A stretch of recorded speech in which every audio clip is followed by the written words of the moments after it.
Welcome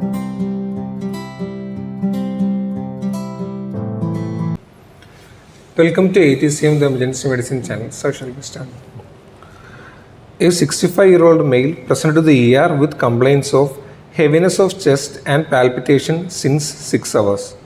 On our initial 10-second assessment, the patient was conscious, oriented and obeying commands. Coming to primary survey, airway was patent, no pooling of secretions, no gurgling. Coming to breathing, respiratory rate of 25 per minute, saturation of 90% in room air. At this point of time, supplemental oxygen was started with 5 liters of face mask.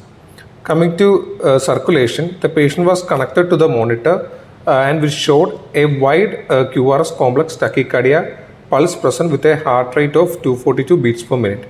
At this point of time, we have advised the patient the staff to take the ECG. PP was 80 by 50 millimeters of mercury. 2 large bore IV cannulas were inserted during this point of time. Coming to disability, GCS of 15 by 15, moving all 4 limbs. Coming to exposure, temperature of 98.2 degree Fahrenheit with a GRBS of 140 milligram per deciliter. At this point of time, we get the 12-lead ECG, which showed a wide QRS complex tachycardia, suggestive of VT. And since there was signs of instability, we have given synchronized cardioversion after taking the consent and proper sedations. And we have assessed the pulse and rhythm, it came normal. Coming to ambul history, a 64-year-old male, known case of congenital heart disease, situs venosus, ASD, pulmonary vascular occlusive disease, severe PAH, systemic hypertension, type 2 diabetes, hyperuricemia, presented to the ER with complaints of heaviness of chest and palpitation since 6 hours. No history of any altered behavior, breathlessness, syncope, edema, orthopnea, PND or generalized tiredness. No history of any allergies, no history of any similar episodes in the past. The last meal was taken at 6 a.m. Coming to general examination, no pallor, icterus, cyanosis, clubbing, generalized lymphadenopathy or pedal edema. Coming to systemic examination, respiratory system, bilateral minimal Krebs were present. CVS, S1, S2 were present, no murmurs. Coming to GIT, soft, non-tender, bowel sounds were present. Coming to CNS, GCS 15 by 15, bilateral pupil equally reacting to light. So our provisional diagnosis was an unstable wide QRS complex tachyarrhythmia, probably ventricular tachyarrhythmia. Okay. So heart rate was at presentation? 242 per minute. So what are the common causes of tachycardia? The common cause of tachycardia, it can be physiological and pathological. Okay. For examples like it can be panic attack, pathological causes like fever, anemia-induced cardiac failure, thyrotoxicosis, and drugs can also cause. What are the common drugs causing tachycardia? Calcium channel blockers, Atropine, adrenaline, salbutamol, all these drugs can cause tachycardia. Okay, so here the patient presented with complaints of palpitation, right? Palpitation and heaviness of chest. So, and on examination, heart rate was around 246, and BP was 80 by 50. 80 by 50. So, how will you approach to a patient with tachyarrhythmia in ER? How will you manage initially? According to the algorithm, we follow the H algorithm. When the patient came with tachyarrhythmia, we will first follow the ABCD protocol. Airway we will see. If airway, we will see the airway is patent. Then we come to the breathing, the pattern of breathing. And oxygen is supplemented if the patient is having hypoxemia. Then we come to the circulation. We will assess the BP and other vitals. Coming to disability, at the meantime, we will also get a 12-lead ECG. Okay. And we will then go ahead with the disability. We will assess the GCS, then exposure, etc. Okay. Then if there is tachyarrhythmia, that is heart rate more than 150 with abnormal rhythms, then we will classify it as stable or unstable tachyarrhythmia. Yes. If to classify it as stable or unstable, to say unstable, the patient should have hypotension, altered mental status, signs of shock, ischemic chest discomfort, and features of heart failure. And these symptoms are due to the tachyarrhythmia and not due to any other pathologies. So, if any of this is present, we will classify it as unstable. Unstable tachyarrhythmia. If the patient is having unstable tachyarrhythmia, then we will go ahead with synchronized cardioversion. Okay. In case of stable tachycardia? We will go ahead with the medical management. Okay, okay. So, what are the commonly used antiarrhythmic agents? The different classification, the classification is there. It can be classified into one, that is the sodium channel blockers. 1A, 1B, 1C is there. 1A comes the procainamide, 1B comes the lignocaine, and 1C flecainide. Class 2, it's beta blockers. Class 3 is potassium channel blockers. For class example, 4 is, potassium channel blocker, amiodarone. Class 4 is calcium channel blockers. And class 5 comes the digoxin, adenosine, etc. Can you give what are the commonly used rate controlling agents in ER? If the patient, most commonly used rate controlling agent is metoprolol.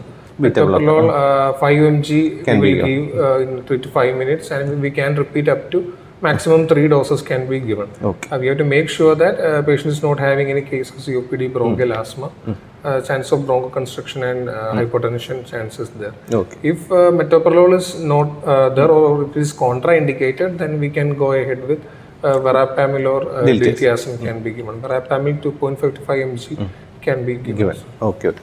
How will you classify tachyarrhythmias, narrow QRS? Tachyarrhythmias can be classified as narrow QRS or wide QRS tachyarrhythmia. Narrow QRS What is meant by wide QRS? more than 3 to 5 small boxes. That is more than 0.16 seconds. Okay. Narrow QRS means less than 3 small boxes. Narrow QRS can be again divided as narrow QRS regular or narrow QRS irregular. Okay. Narrow QRS regular can be atrial flutter, sinus tachycardias. Narrow QRS irregular can be MAT, atrial fibrillation, atrial flutter with variable block. Narrow QRS regular can be SVT, right? SVT. So, how will you manage a patient with SVT? What are the initial steps? Again, when patient comes to the ER, we will label it as stable or unstable.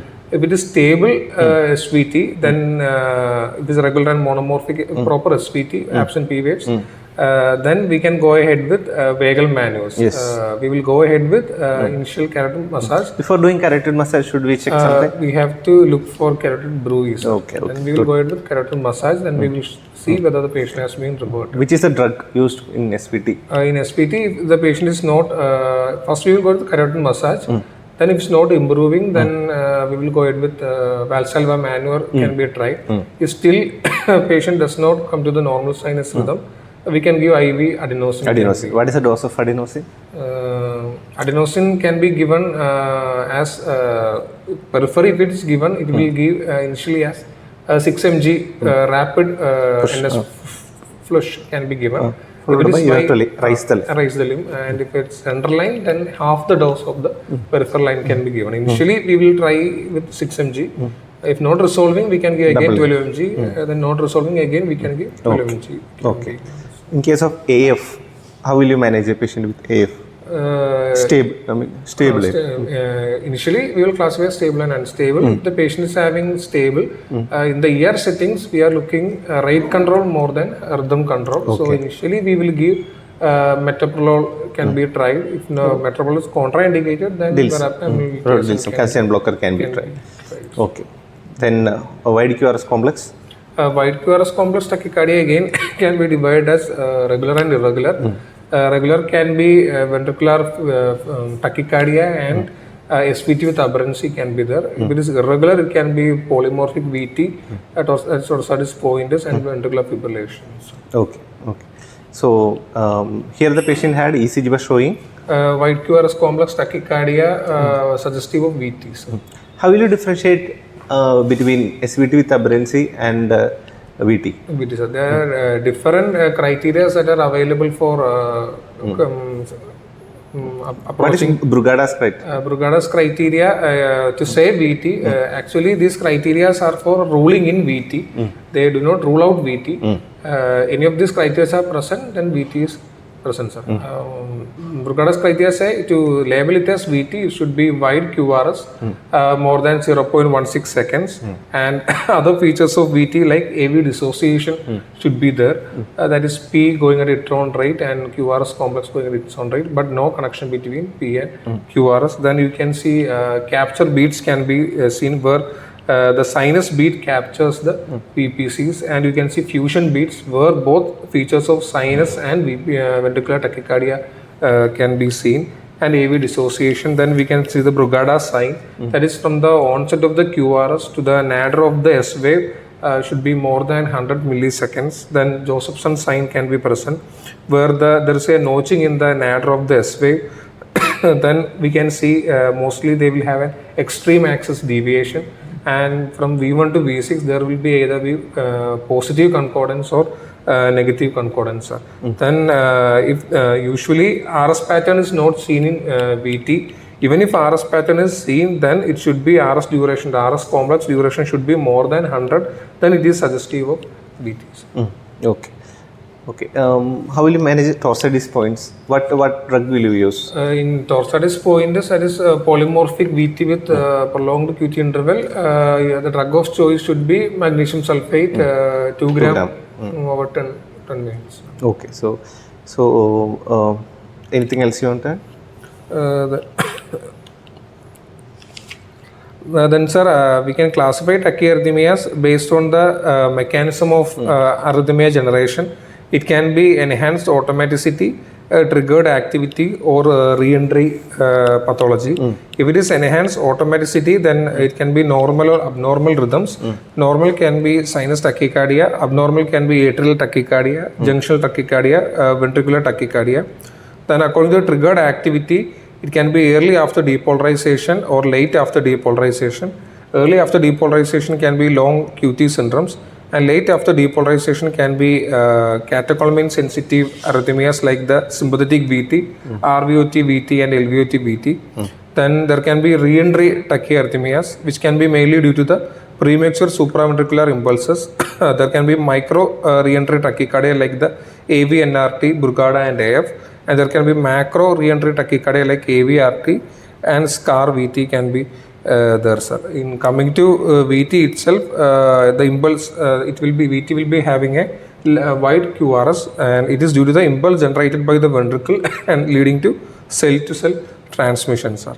There can be premature ventricular impulses, which are called the ventricular premature complexes, which can be seen prior to VT. That is most commonly seen in interpolated VPCs.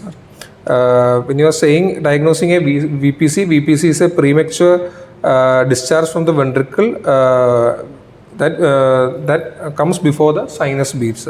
To diagnose it as a VPC or an extra systole, there should be absent P wave, and there should be a QRS complex and STT changes, that is opposite direction, and there should be two characteristic features, that is coupling interval and compensatory pause.